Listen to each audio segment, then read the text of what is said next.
Camera sleds can be used to tie a camera to a moving object and thus have the perspective of that moving object. So this is similar to GoPro camera, for example. So let's take a look back at my Plinko example, or my Plinko disc falling down the board there. What I could do is I could try to tie a camera directly on my Plinko disc. So it's similar to what we just saw in the last lesson as well. I'm going to navigate back to 0 seconds here. Then at 0 seconds, I'm going to put a camera on my Plinko disc here. So I'll navigate to camera 1 here in this case, change the properties, right click properties there.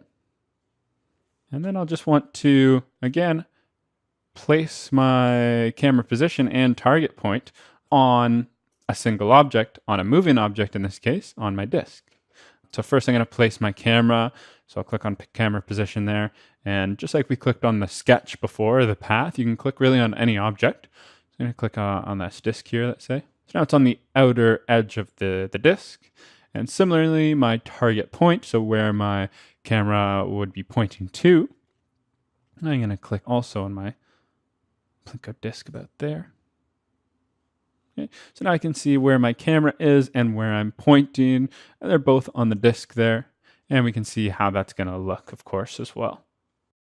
I can fine tune by using my percentage of the path to say exactly, where my target point may be, as well as exactly where I'd like my camera point to be as well. I'm going to fine tune that to make it such that I'm kind of looking straight down at my target point there. And then once I'm happy with that, I can just hit my green check, finish it off.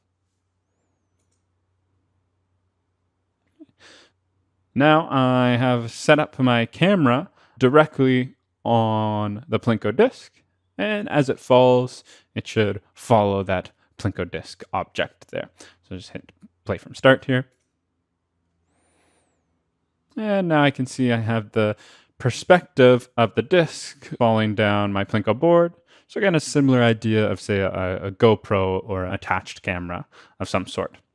And now we have a better understanding of how cameras can be used to generate additional animation functions.